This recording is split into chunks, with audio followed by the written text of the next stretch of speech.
अगर आप लोग भी ऐसा सोचते हैं कि हम सिर्फ फलों को खाकर अपने प्रोस्टेट के भार को कंट्रोल कर सकते हैं, हम बीपीएच को मैनेज कर सकते हैं, तो आप बहुत बड़ी गलत फहमी में है। ऐसी बातें आपने काफ़ी लोगों से सुनी होगी, हरे कृष्णा सभी को, जो कि काफ़ी हद तक सही है। क्योंकि अगर आप सोचे आम को खाकर अमरूद को खाकर बीपीएच को मैनेज कर सकते हैं, तो ये गलत बात है। फल कौन से जो वाकई में प्रूवन है कि हाँ भाई ये फल वाकई में प्रोस्टेट की सूजन को कम करने में मदद कर सकते हैं, जो मैं बताने वाला हूँ फल वो खाने हैं। लेकिन क्या कभी आपने समझा, चलो फल तो मैं बताऊंगा, वो तो 5 फल बताऊंगा, ये पांचों के पांचों फल आप लोगों ने खाना शुरू कर देने हैं। लेकिन क्या कभी आपने ऐसा सोचा, हरे कृष्णा सभी को, कि आपको प्रोस्टेट की बीमारी क्यों हो गई?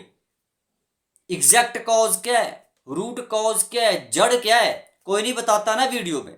मेरे भाई, प्रोस्टेट की बीमारी होने के लिए एग्जैक्ट कॉज मैं नहीं बता सकता।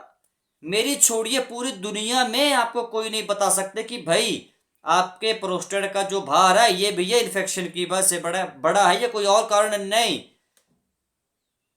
Exact cause is not non till now. अभी तक कोई एग्जैक्ट कॉज नहीं पता चला।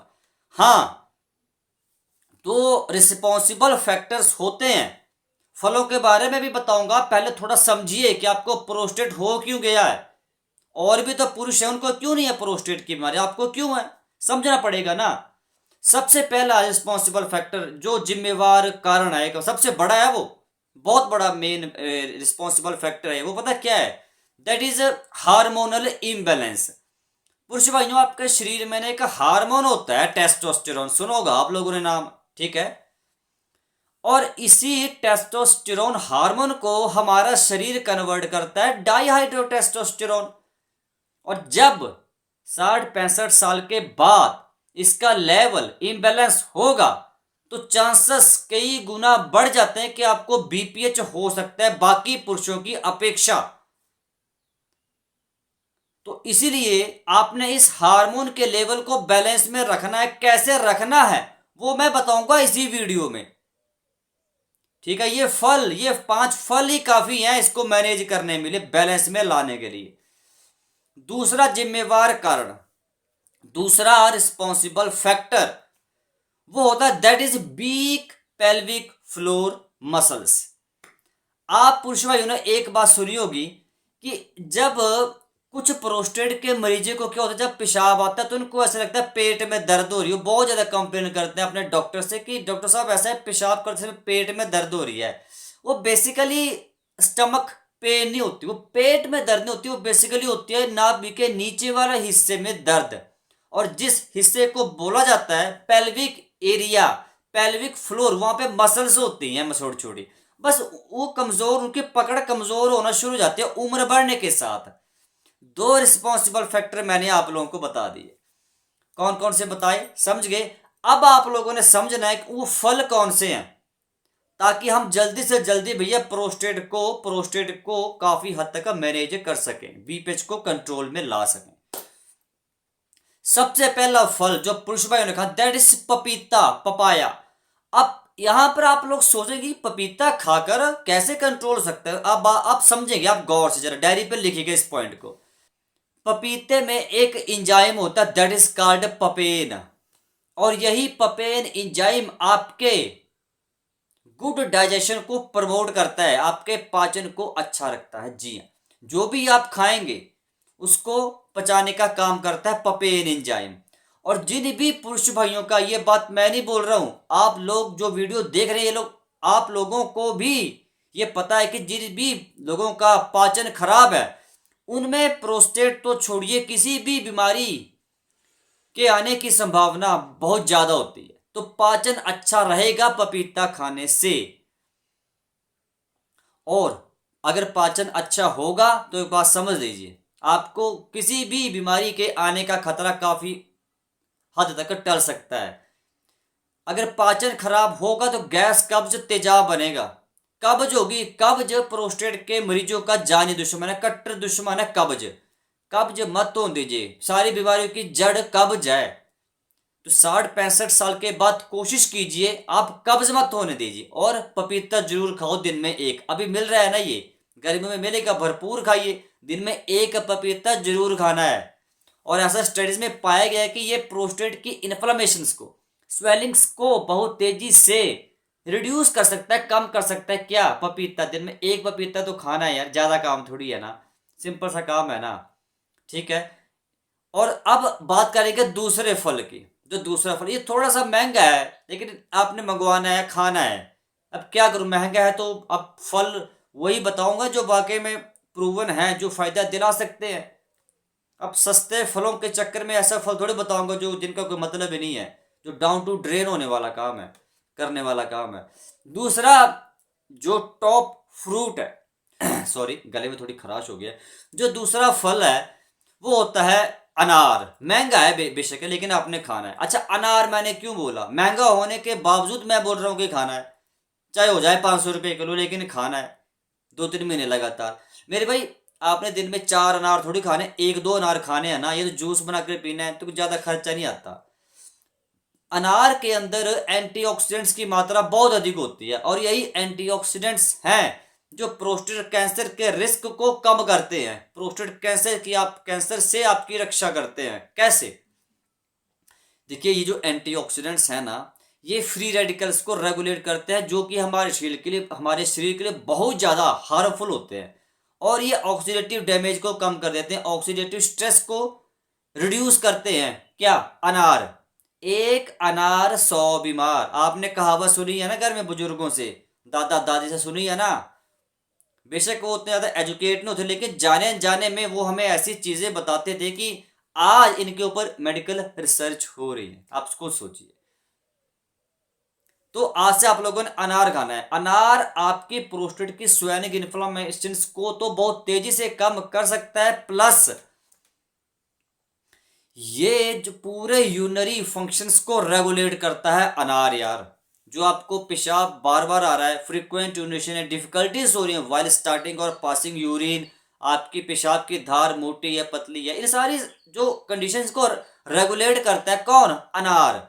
अनार आपकी ब्लड डेफिशिएंसी को भी पूरा करता है। जैसे आपको कुछ कमजोरी से महसूस हो, वीकनेस लग रही है, फटीग लग रही है, तो इन सारी प्रॉब्लम्स को ना एक अनार अकेला काफी हद तक मैनेज कर सकता है। तो अनार को हल्के में मत लो। एक अनार 100 बीमार, बात जो है बिल्कुल सही बात है। समझा गई ना बात है? तो यह चीज आप लोगों ने जूस बना कर पी लो, 100-200 ml का, सिंपल सा फंडा है, बट यूज करना है। अब बात करेंगे तीसरे फल के ऊपर। जो तीसरे फल है, दैट आर सिट्रस फ्रूट्स, खट्टे फल। सबसे नंबर 1 पर आता है संतरा, नींबू, मौसम। ये 3 फल टॉप सिट्रस फ्रूट्स की श्रेणी में, कैटेगरी में आते हैं। अब सिट्रस फ्रूट्स मैंने क्यों बोला कि खट्टे फल आप खाओ? देखिए, खट्टे फलों में विटामिन सी सबसे ज्यादा होते हैं। विटामिन सी आपके शरीर की रोग प्रतिरोधक क्षमता को बढ़ाती है, इम्यूनिटी को बूस्ट अप करती है विटामिन सी। और जिस भी पुरुष भाई की रोग प्रतिरोधक क्षमता बड़ी है, ज्यादा है, उसके ऊपर प्रोस्टेट तो छोड़िए, कोई भी बीमारी आने का खतरा बहुत कम होता है बाकी पुरुषों की अपेक्षा, जिनकी रोग प्रतिरोधक क्षमता बहुत ज्यादा वीक है, बहुत ज्यादा कम है। अब या तो आप संतरे का जूस बनाकर पी लो, नींबू का जूस बनाकर पी लो, मौसमी का जूस, या वैसे दिन में 1-2 खा लो, वो आपकी इच्छा है। बट विटामिन सी आप लोगों ने यूज करें, लेकिन ज्यादा नहीं, मॉडरेट अमाउंट में। ऐसा नहीं कि दिन में 3-3 गिलास पीना, नहीं, वो भी नुकसान करता है। किसी भी चीज की अति बुरी होती है। दिन में 1 गिलास पीना है, काफी है। 200 ml बहुत हो गया, या 1-2 वैसे ही खा लो, काफी, इससे ज्यादा खाने की जरूरत नहीं है। ठीक है, समझा गई बात? Vitamin C rich fruits. अब जो चौथा फल है, ये भी थोड़ा सा महंगा है, लेकिन मैं क्या करूं, मैं भी नहीं चाहता कि आप लोगों को महंगे फलों के बारे में बताना, लेकिन जब फायदा ही यही फल करते हो तो मेरी भी मजबूरी है बताना। That are berries, strawberries, blueberries, blackberries, raspberries. वो इच्छा आपके कि आप कौन सा बेरीज खाना चाहते हो, वो आप देखिए स्वाद के अनुसार।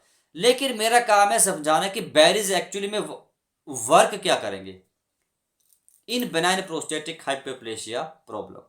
देखिए, बेरीज कि अंदर एंटी इन्फ्लामेटरी गुण है, एंटीऑक्सीडेंट गुण है।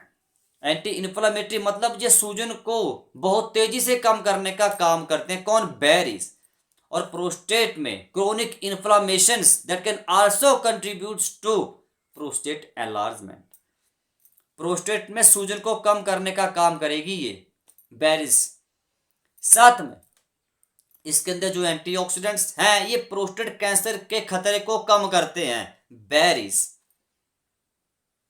बताऊंगा कितने खाने हैं, कब खाने हैं। साथ में ये ऑक्सीडेटिव डैमेज को कम करते हैं, ऑक्सीडेटिव स्ट्रेस को बेरीज कम करते हैं बाई न्यूट्रलाइजिंग फ्री रेडिकल्स।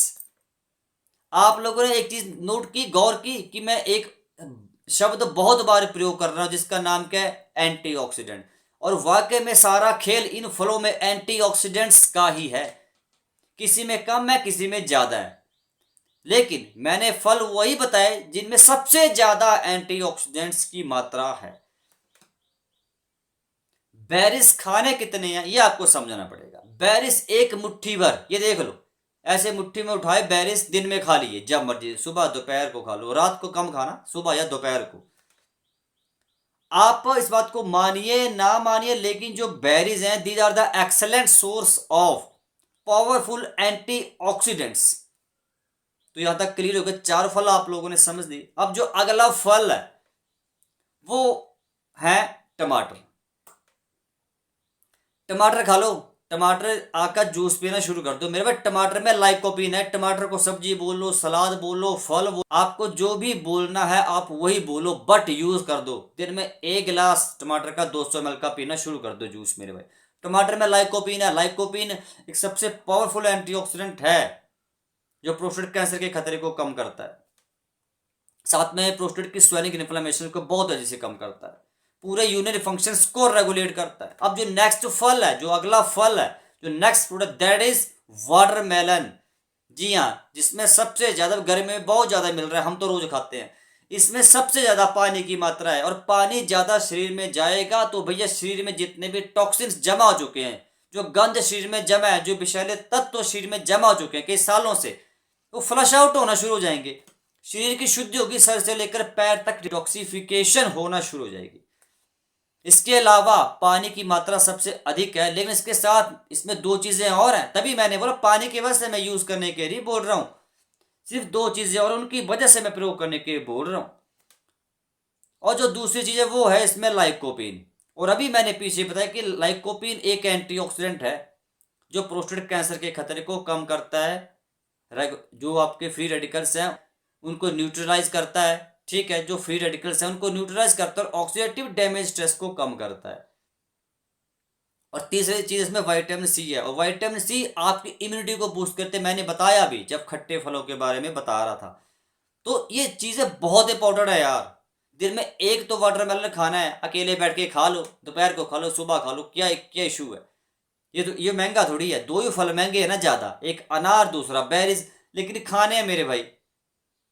ऐसी अनाप शनाप चीजें मत खाओ कि कभी आप लोगों ने आम खा लो, आम भी फायदा करेगा मेरे भाई। वो आम फायदा करते हो अलग मैटर, वो अलग प्रॉब्लम्स में करते हैं, इसमें नहीं फर्क पड़ने वाला आपको। अगर सोचे कि और फल खा लो, और कोई भी फल खा लो, आपको नहीं असर होगा। फल वही खाओ जो वाकई में यार प्रूवन है, जो मैं बता रहा हूं वो फल खाओ, तब फायदा है।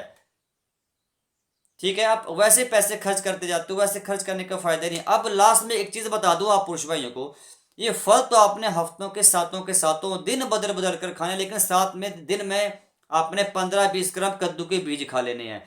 कद्दू के बीज प्रोस्टेट का पसंदीदा भोजन है, प्रोस्टेट की खुराक है। जैसे मेरा पसंदीदा भोजन आलू के और पालक के परांठे हैं, इस तरह प्रोस्टेट का पसंदीदा भोजन है वो सारे फूड आइटम जिनमें जिंक की अधिकता है, जिंक ज्यादा है, जिंक ज्यादा मात्रा में है।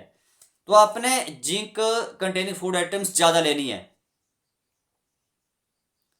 In order to keep your prostate healthy life long. उम्र भर प्रोस्टेट को जवान रखना चाहते हैं, स्वस्थ रखना चाहते हैं, तो भैया कद्दू के बीज खाना शुरू कर दो।